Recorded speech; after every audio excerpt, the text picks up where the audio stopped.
Hello, Podsters or Podroonies, if you prefer. We are back again for part 2 of the podcast where we are talking robot movies. And of course, this is the part of the show where I have a look at your Instagram responses from the previous episode, and that previous episode was on whodunit movies, relating that to Wake Up Dead Man, the new Knives Out mystery movie. I kind of hope they do change the title to Benoit Blanc Mysteries, because it just doesn't make any sense. But there we go. It's just the title of the first film. Come on. Anyway, the other half, Eleonora 93, went with Who Framed Roger Rabbit. The Janky B cast went with Clue. The World of Horror podcast, never heard of them, went with Memories of Murder. The Matt and Mark movie show went with Clue. Yeah, and that's it. I'm interested, guys. I'm intrigued. Quinn, what's your whodunit film for you?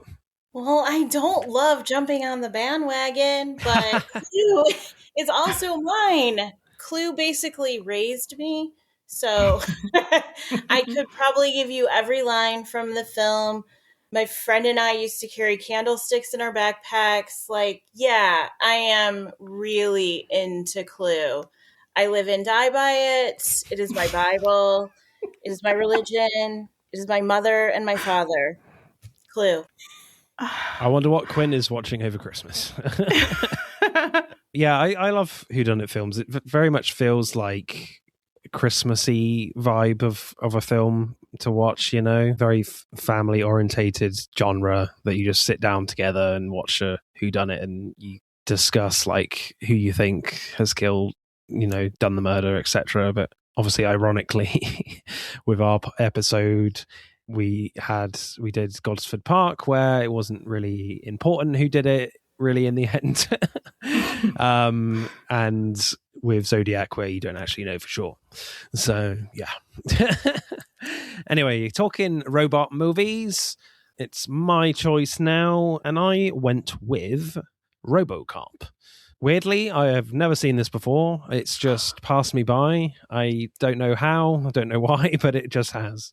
And also, one of my first memories of RoboCop, I don't know why it never motivated me to watch it, but one of my earliest memories as a kid was I had a RoboCop bubble bath bottle. Nice. And I always just ripped the legs off and reattached them and stuff. So yeah, maybe that was just like, I'm just bored of RoboCop now. I'm not interested in watching it. I play with him all the time.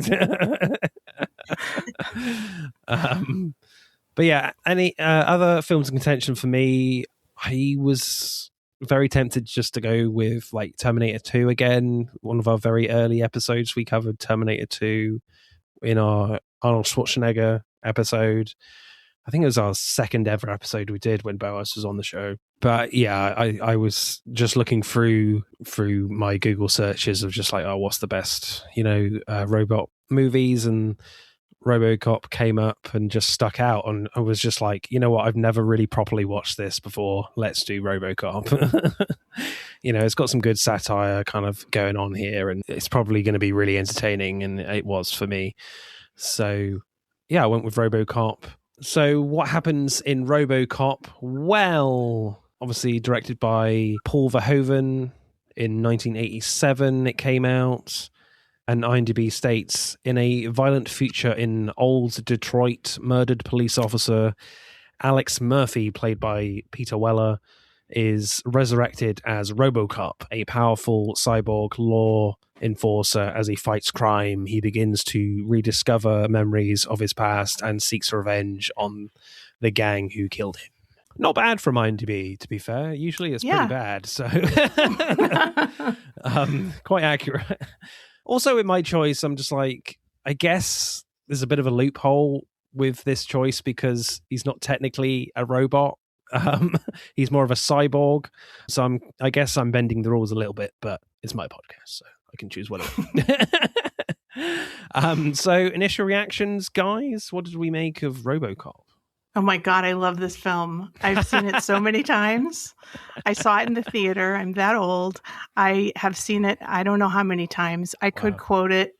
I think it's highly quotable. extremely entertaining. I love it so much. It's my mom and dad, Quinn. I love it. It's so cute. Wow, learning a lot today. Christina and I were raised in questionable homes. I also love RoboCop. When Christina told me that was your pick, I was like, wait a second, why didn't we pick RoboCop? But then I said, that's my movie. And Christina said, that's my movie. And I said, I have ownership. But like, I really want to give it back to you, Christina. I want you to have this movie. I this should. movie raised you. You have it. It's your movie. Thank you, Quinn. That's very generous of you. It's up for grabs between the two of you, maybe.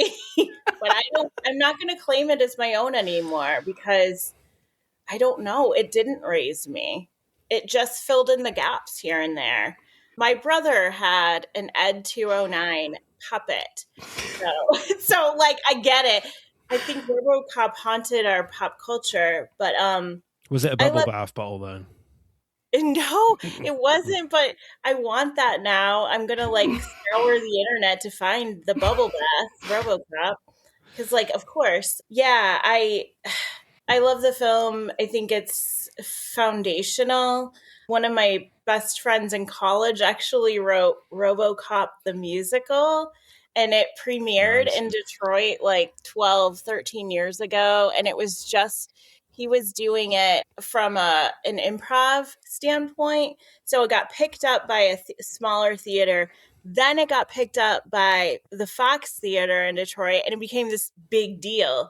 And I don't know. It's cool. It's a weird ass musical that you both would love. But Christina, I want you to see RoboCop the musical like tomorrow. But yeah, I agree. It's quotable. I probably say I'd buy that for $1 once a week. I love it. It is everything. Excellent. Yeah, I really loved it as well. I think what really kind of surprised me is just the level of violence in this. I was like, whoa, that's really violent. And at the same time, I shouldn't have been surprised because this is Paul Verhoeven. Of course, it's going to be incredibly violent. Just kind of all the action scenes are really done expertly, and there's just kind of this level of cleanness about it, and yeah, it has a really kind of nice rough quality that not so much like documentary style, but like they're really, you feel the filmmaking in like a good way, if you know what I mean. Yeah, it's a real satisfying watch. I certainly have a few niggles, but overall like a really fun ride. But let's get into it then. Like, as I said, like the already, like the level of violence and sort of sadism as well, like is really brutal when Murphy gets killed. Yes. Like when his hand gets like shot off, you think, oh, that's the most violent part of this scene. Oh my God, there's like blood everywhere. Nope, he gets riddled with bullets. And mainly with shotgun bullets as well. And again, they don't really spare the blood either. Like the Squid Game on this is quite extraordinary with the effects of blood. Like the bad guys are absolutely loving it as well. And you have lines like, give the guy his hand back. You know, they're all kind of laughing and having fun killing a cop, and it's quite extraordinary, like watching it now. Like you don't really get that level of violence in such a mainstream movie, of how daring it is in a film, you know, that's establishing how kind of brutal this world is. It's a lot. Yeah. Yeah, and just the lead up to shooting off his hand, where he's like, just like it's just so creepy and scary. And I love Boddicker; he's a really good bad guy. But yeah, this scene, the first time I saw it, I couldn't believe it. It was just like so intense and so sad. Yeah, I think of this as so fun. It's also really emotional though, and I think they kind of hit a good balance with it. There are some really emotional pieces to it, and I do when thinking about it, I wanted to go back. I thought I was going to find out that Kurtwood Smith was like 20 when he got this role. You know, like one of those things where, and this guy was 15, but he looked like he was 60 or, because I just think of, I don't know. I think that 70s show, when I think of Kurtwood Smith, he's so good in this. He's such a good villain. He was not 20. He was in his 40s. So that's fair. No. Yeah, I quite like the way sort of Paul Verhoeven approaches the directing here with like RoboCop's vision stuff and his kind of point of view, like before he's properly revealed. Some niggles with that as well, but I kind of loved how committed Paul Verhoeven is in like hiding what actually RoboCop looks like. If you've never seen it before or have no awareness of it, obviously you would have that kind of feel on when it was coming out. You know, I love the long kind of scene of just experiencing what he can see, and I love the little bit where someone kind of screws on his visor and you have this kind of LED mesh get closer to his face with every screw. That was quite an interesting, innovative idea. There's like a moment where someone kind of kisses the visor as well, which was kind of funny. Plus, I love the part where he kind of walks through the crowd and you see a glimpse of what he looks like on a TV monitor for a cool tease. But then kind of the reveal comes and it feels very kind of underwhelming, unfortunately for me. Like you have like a great shot of him like walking along a corridor behind like misted glass in the police precinct. Then you have this kind of weird running shot behind all these cops who are desperate to catch a glimpse of RoboCop. Then you just have like a full shot of him just sitting in a chair. And I guess, you know, the focus is more on seeing all these characters being fascinated by him, like treating him like a new toy to play with, you know, with the baby food thing as well in there, which I guess kind of adds to the corporate satire, I guess. But for me, I feel like it could have been a little bit better handled in just really trying to make RoboCop's appearance feel a lot cooler. But that's just my take on that. Were you let down after Ed 209? Well, no, but that was a kind of a another quite brutal scene as well, when he kind of kills one of those corporate guys at the beginning. Yes. Yeah. Yeah, I don't know. Yeah, I love what Peter Weller does with it, because I've read that the suit was very restrictive. So just the things that he does with his head and as much acting as he can do with his mouth, I think he does a fantastic job. Yeah, I think it was kind of interesting, since RoboCop is on the poster for this film, that, you know, Verhoeven took so long to try to, you know, to reveal what he looks like. Yeah, there is that, obviously, but like, I just feel like it could have been more dramatic, and I feel like you could have had sort of the action scenes first before you have that kind of that chair scene. So for me, like the first couple of action scenes are really good and like simple and super effective. Like I really like the second one where like these two criminals are attempting to kind of rape this woman, and RoboCop's massive silhouette like shows up on the back wall, and that was such a cool reveal. Then it's kind of hilarious when he shoots the guy in the dick. Then the third one is kind of funny and clever, where like a politician is like holding a load of people hostage and wants a car with cruise control, like we all want. And RoboCop like breaks through the wall using his heat vision to grab the guy and punches him through the window, falls to his death, and it was all equally cool and funny. And it was just such a shame that these action scenes are not kind of the first scenes you see of him. Like I feel like these scenes should have been swapped around with the scenes of him sitting in a chair with the baby food. It would have made for a way better reveal of RoboCop for the first time for me. Or am I being too harsh? I don't know. On that. I think that's important. And some things, you know, I get what you're saying. I agree with you. I think the reveal is really important, especially at that moment, like in the late 80s. It's a pretty unique thing. So yeah, I think it's important to linger there, maybe. It's just because you establish so much intrigue and like suspense of spending a lot of time. Well, at least it feels like it when you're seeing what he's seeing, like just after he dies, and then you just see all this activity that the visor gets screwed on, and then everyone's just like.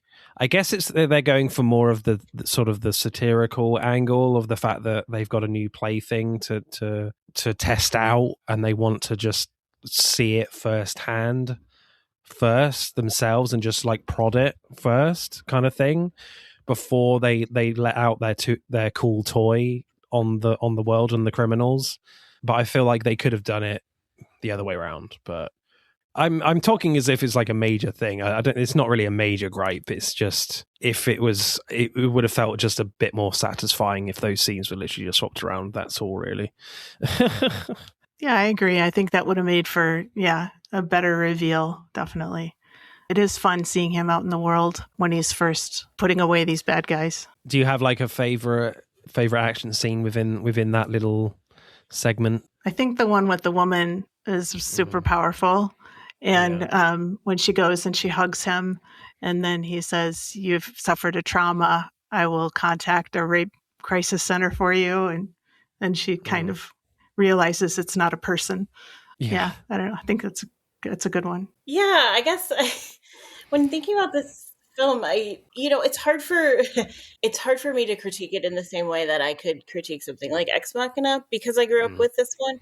But there are things in this film that I think are ahead of its time completely. Maybe one of those things is of the scene that you just spoke about with the woman. Like, I'm not sure that was something that was alluded to or suggested that, like, it's late 80s. I mean, there's so much more awareness in the late 90s, but I don't know. I'm just thinking about this from that perspective. And I think that's important. It's pretty powerful too. There's other things too. I think like just, focus on emotion and whatnot that's within this film is pretty intuitive and forward thinking. Going back to kind of the action stuff, there's a lot of action in this, which I obviously loved. And I think like overall, like there's kind of the action scenes have a kind of a cool mix of feeling clean and roughly directed, which is kind of perfectly mixed together, but always having this kind of super violent, brutal feel as well. And they don't outstay their welcome as well, which I think is obviously a good thing. But then when the action kind of gets a bit more involved is when we see the kind of the drug lab takedown is probably the coolest action scene in showcasing what RoboCop can do and probably what he can't do as well with him in the suit, with Peter Weller in the suit. But it's the first action scene that feels a lot longer than the others.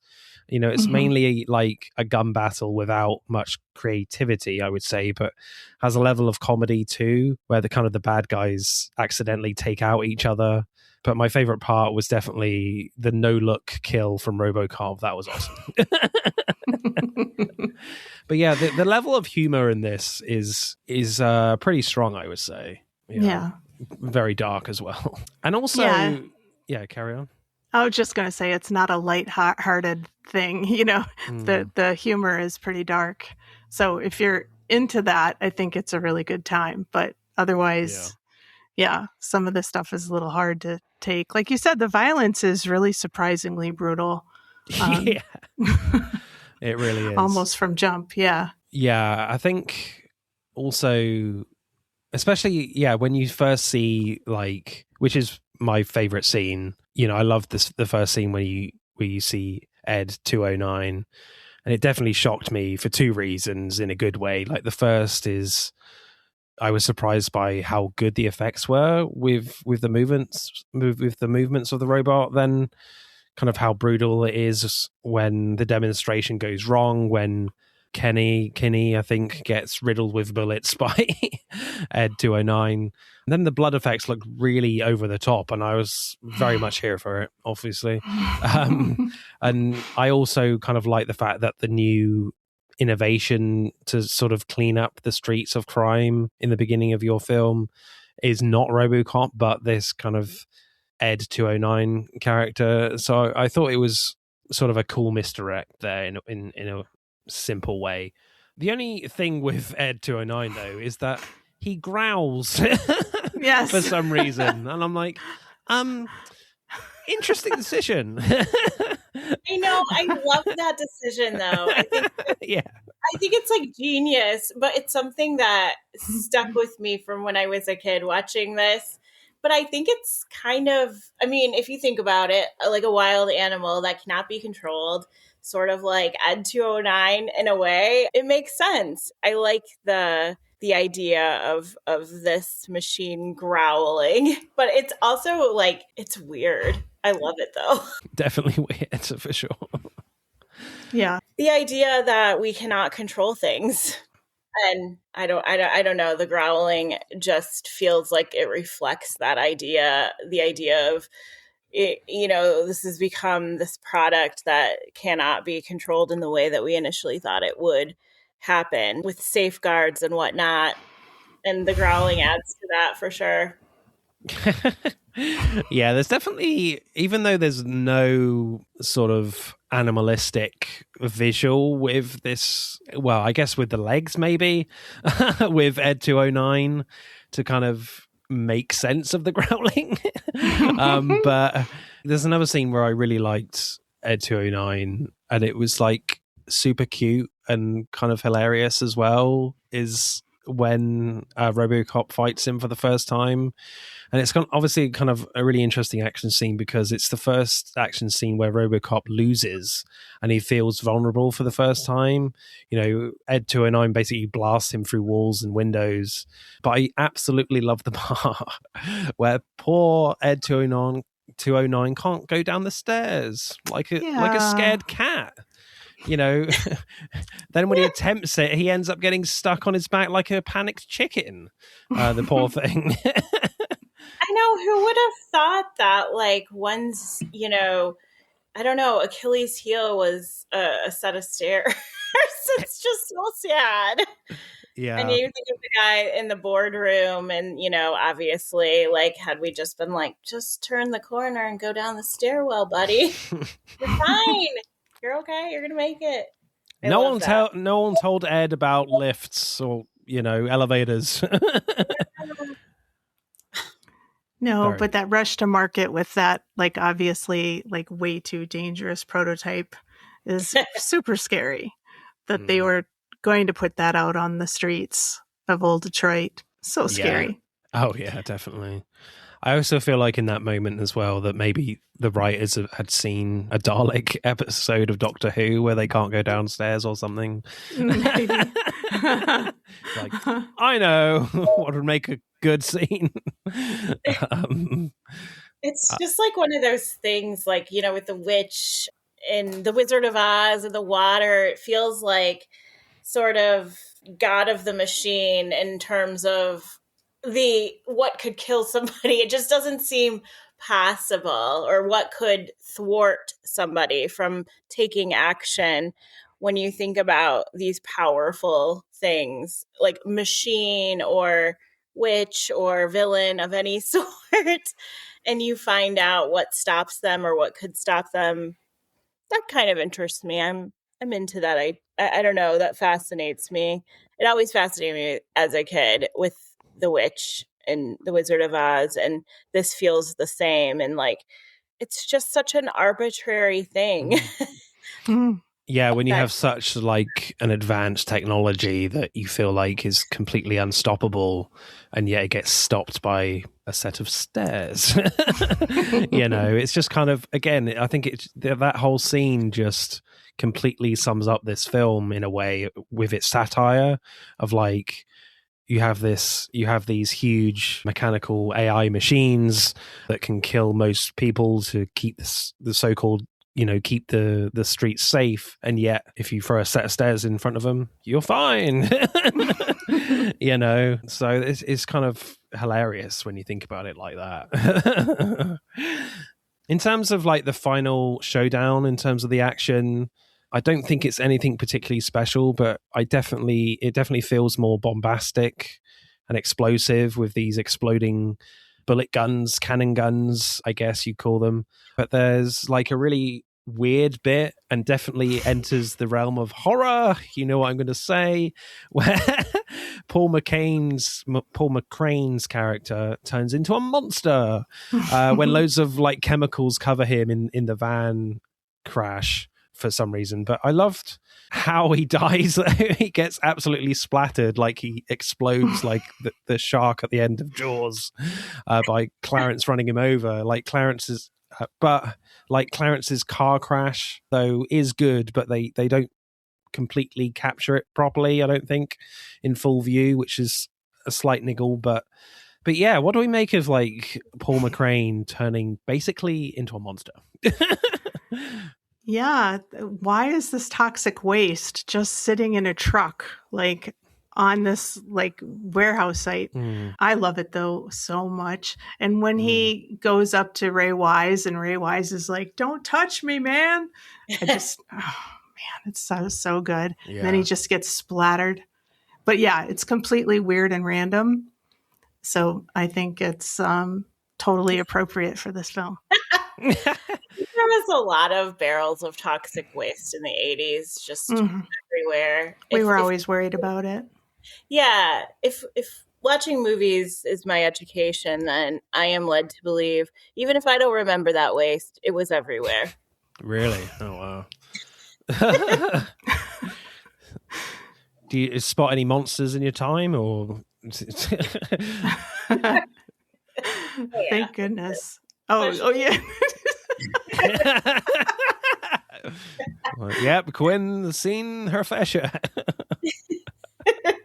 Yeah, but it's definitely really interesting with the design, I think, with that character, because it feels like sort of the flesh is sort of melting off his bones and sort of thing. And obviously we're talking 80s here, and they don't go too far over the edge in terms of its design, in terms of its grotesquerie, because I think if you look at a lot of other films of this time, like I'm thinking, like, I know completely different genres, but like The Thing and Fright Night, there's some real like really crazy stuff that goes on here. And obviously this isn't a genuine like horror movie, but it's interesting that they have this in here, and obviously it's a commentary about the toxic waste that was around.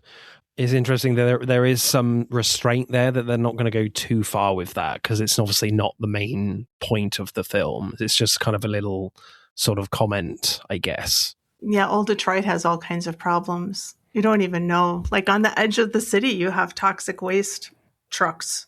I mean, really? Yeah, it's pretty bad. Okay. Good to know. I will not be visiting that part of Detroit.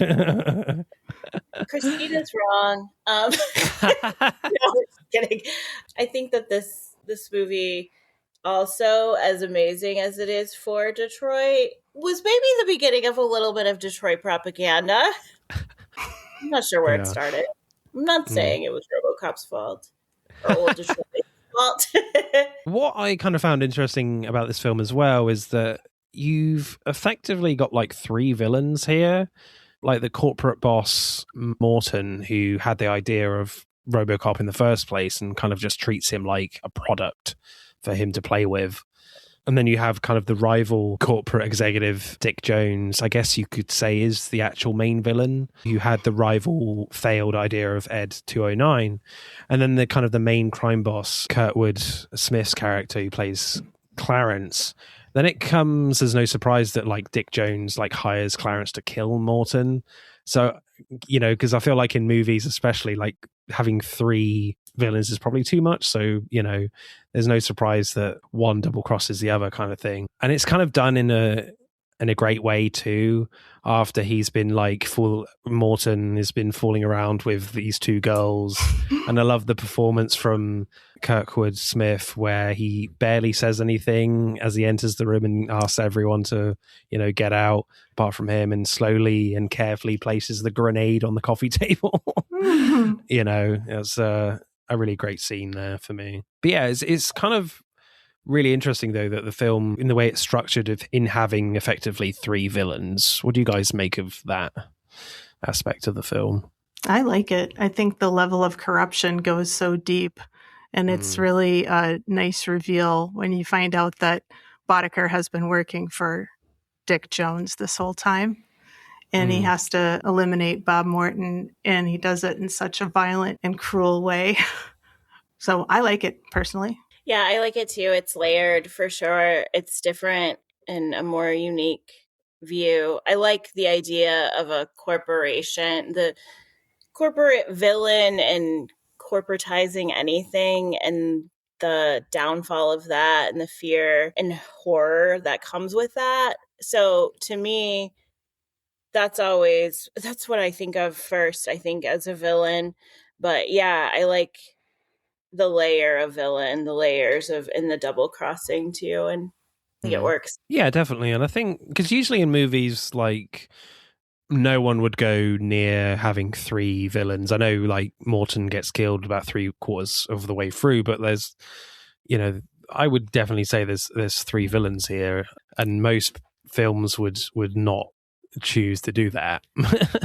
Whereas yeah, here, and the narrative works with that. So yeah, because it definitely, like, this sort of structure just kind of highlights the corporate sort of satire that ultimately, the villains will turn on each other. And I love the kind of the simple idea when, like, Dick Jones has the old man, as he's known, the boss of the company, basically at gunpoint, and RoboCop can't kill him because of the company, because the company own him and created him.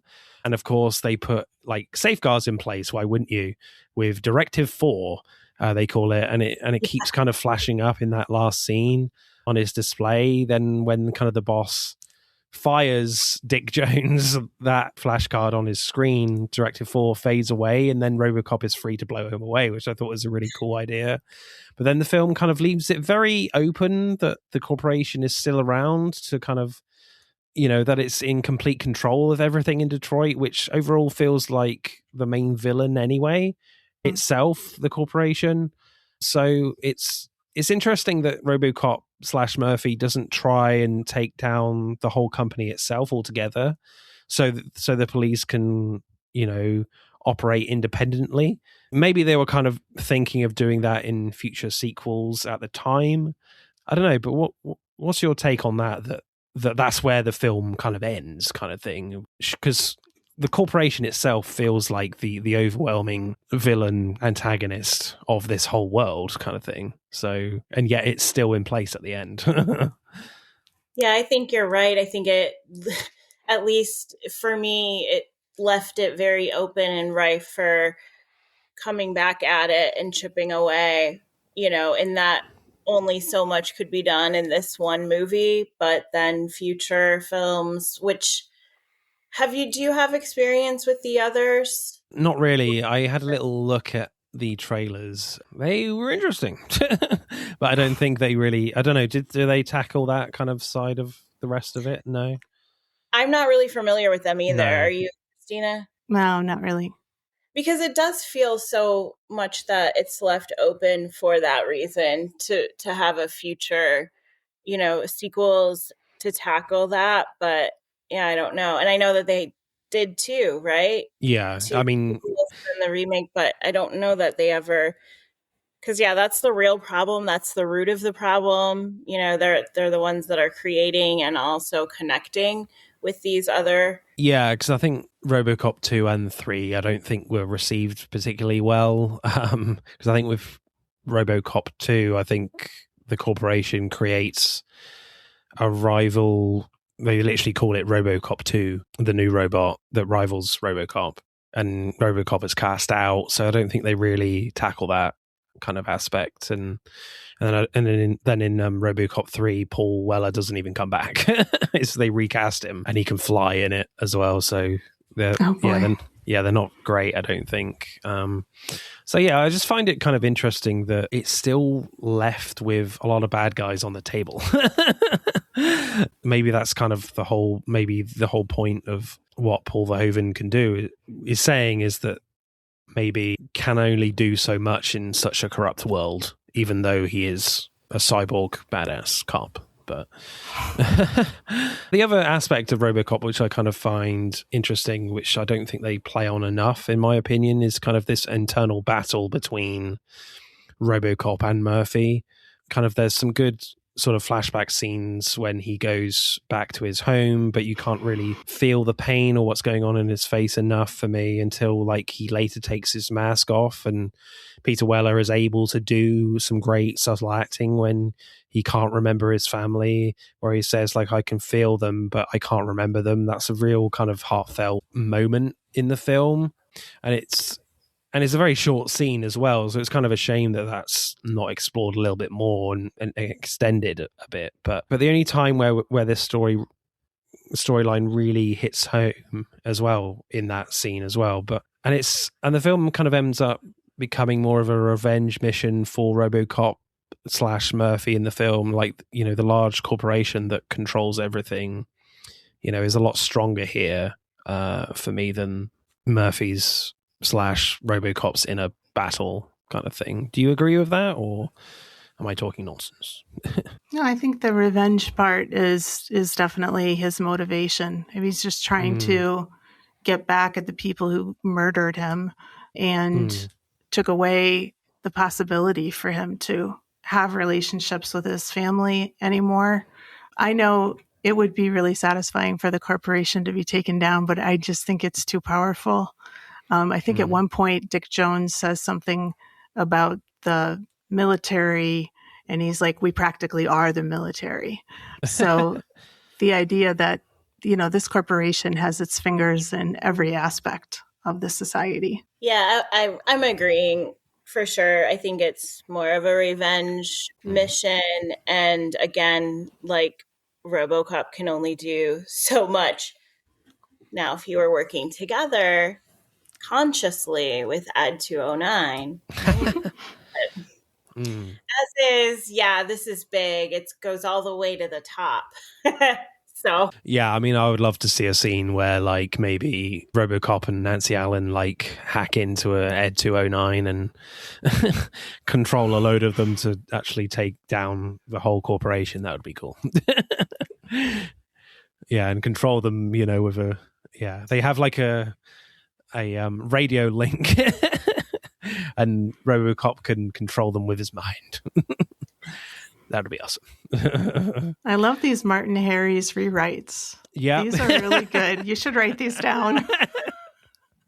Thank you. Yeah, or like maybe a TV show that's based on that, like where the premise that starts the pilot episode and then, you know, they work together with Ed 209. I like the ideas that you're. So the first scene will definitely be like a training montage of Ed 209 climbing stairs. Climbing stairs. Yes. Yeah.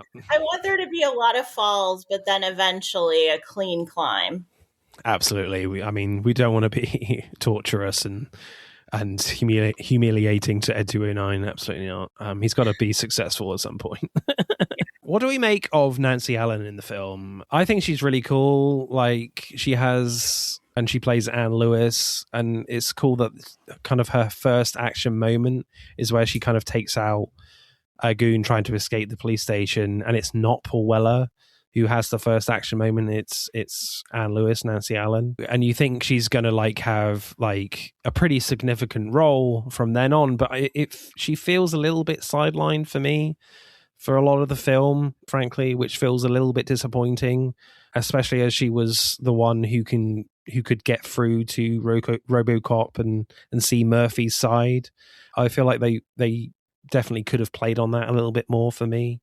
Do you agree with that? Or I do. I think she's really important. I always want to see more of her story in the film. And I think there's hardly, we don't see women in this movie really. So yeah, I'm absolutely agreeing with you in that, like, I want more of that. I think she is a very powerful character that leads him to understand who he is. And it's a shame, like a disservice, I think, to cut her out. Any further development could have only been good for this one. Yeah, they have such lovely rapport, like right away as soon as they meet, and they become partners. And it is really a shame that they didn't get to spend more time together.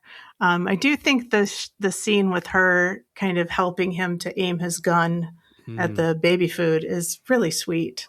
And I'm so glad that they didn't go in a romantic direction with her. Oh, yeah. There was no like romantic chemistry at all, I don't think. But yeah, I would have definitely have loved to see more of like a buddy cop sort of story here, because she, as you say, Christina, they have great rapport, and like that setup of that character of her taking out that criminal in the police station, you're like, oh, cool, this is a really cool character, interesting character. Surely we're going to see lots of this character, and we don't. And it's just a real shame that they kind of set up this character in a great way and then just discard her for most of the film. So it's just, especially as like the Murphy / RoboCop angle of the story feels really important.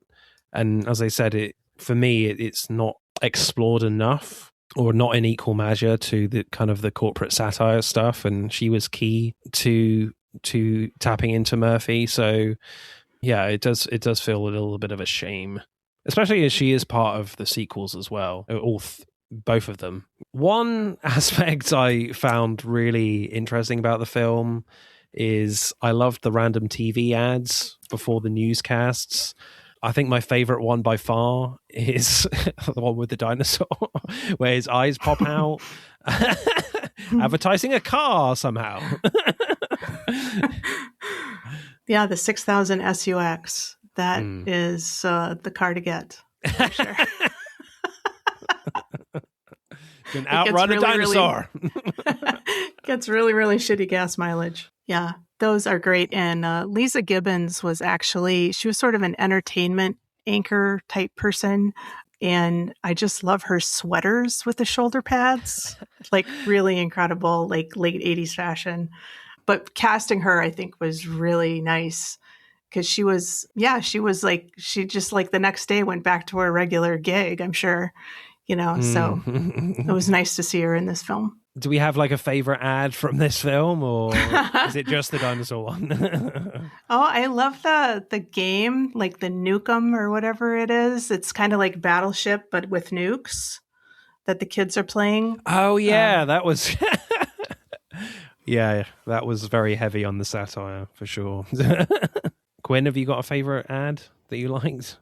I'm just trying to think of them at this moment, but I'm going to go with the dinosaur eyes too. I think I love the pop culture aspect too, though, of like the 80s advertisements and following that thread throughout the film. Right, let's head to the awards and scores, people, for RoboCop. So, favorite scenes, guys? What's our favorite scene? We've already talked about it, but I, again, was just a big Ed 209 fan as a kid. And even when I was younger, even with the gratuitous violence that was occurring, I loved to see him in that boardroom.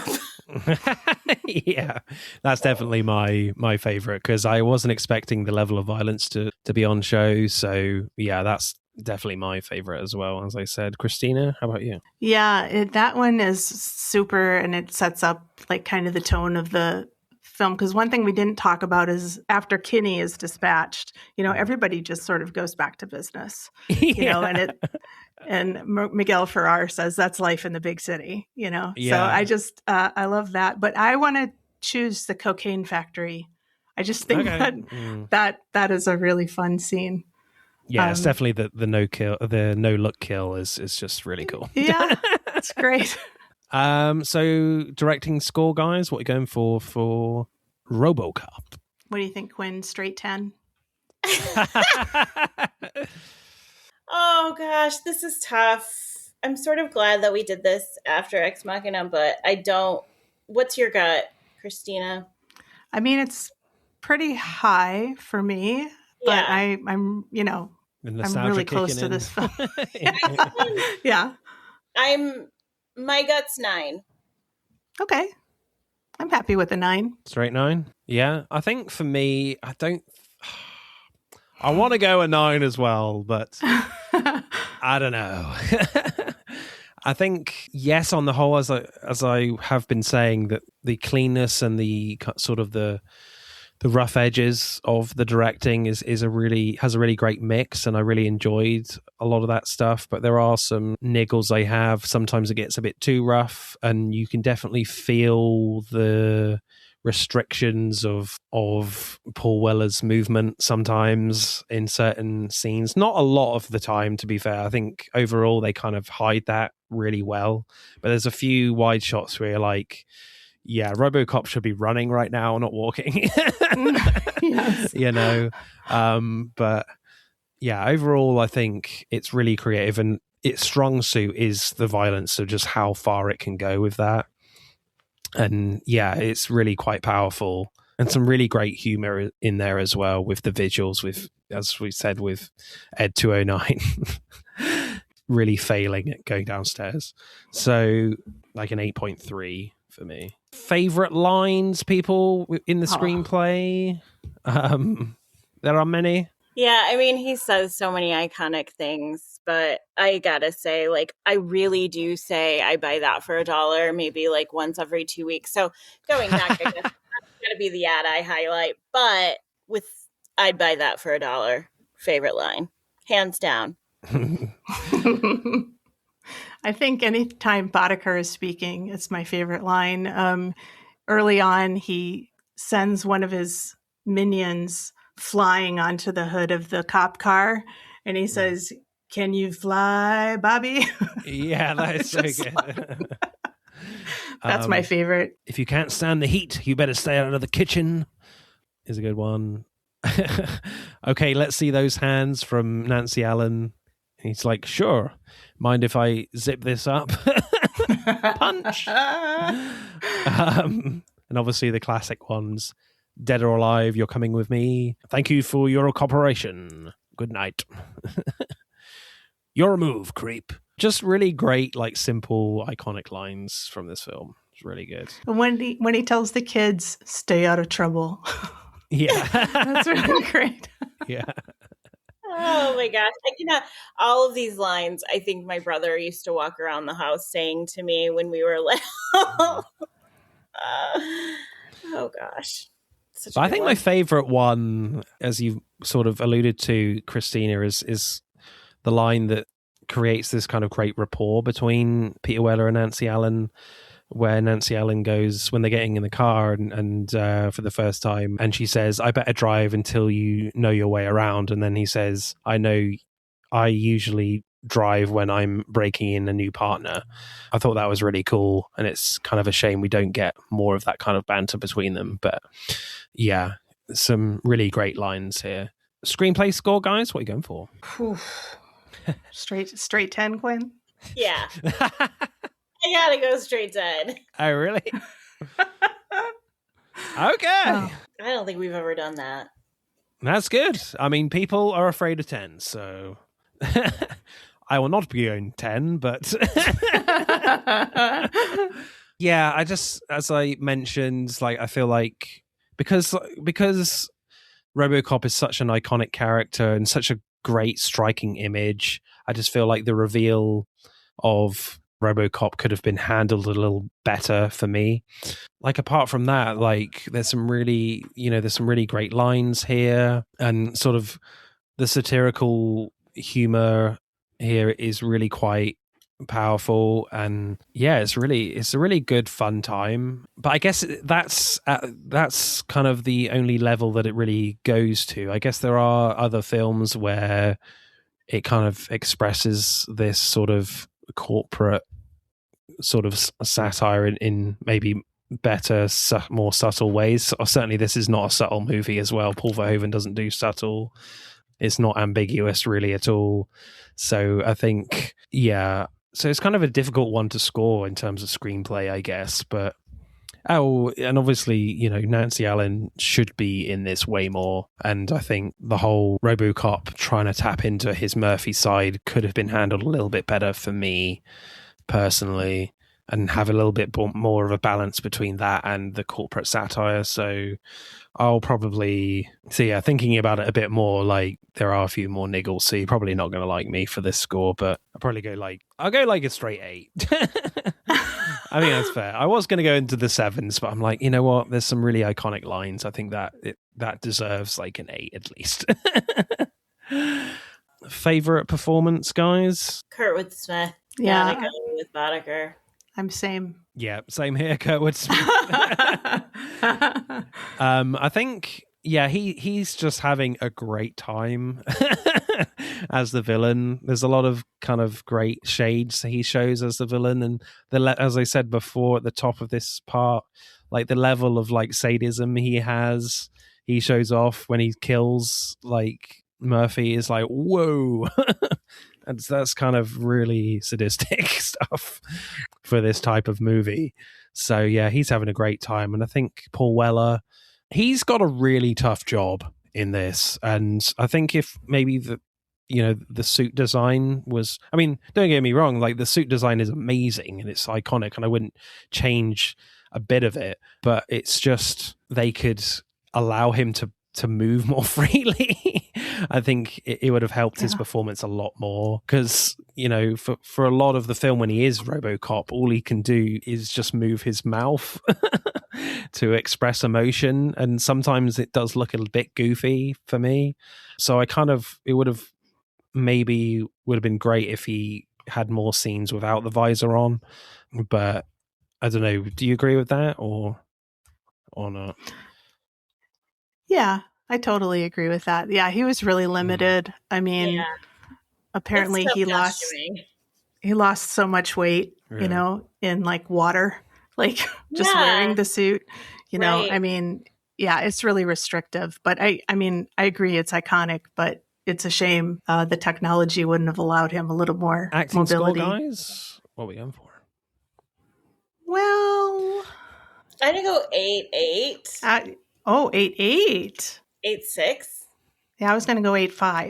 Okay, let's go 8-6 then. Okay. 8.6 for World of Horror. Acting score for me, there's definitely like a level of there's a heightened quality, certainly to a lot of the villain characters, like the corporate guys.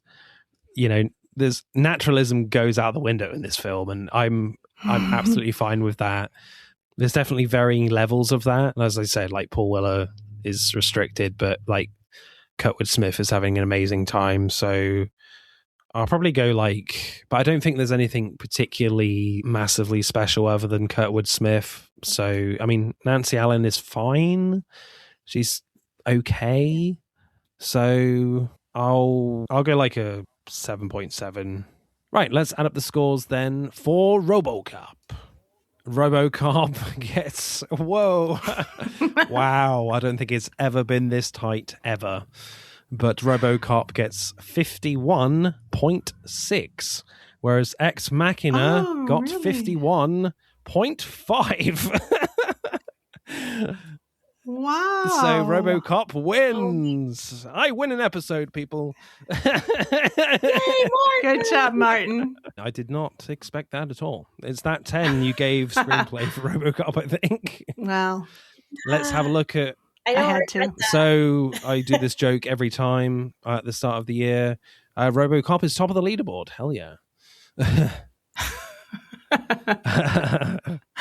It's a lovely way to start off the new year. Let's have a look at the League of Podcasts to see where you are, because you guys have been on many times, so this is your 6th appearance. So yeah, your record now is 2-4, unfortunately. Wow. So you currently stay 6th on the League of Podcasts. But second so far this year, second. So yeah. Next episode, as Send Help is out, the new Sam Raimi film. So naturally, we'll be talking Sam Raimi movies. So this is kind of a return to horror, which is great to see.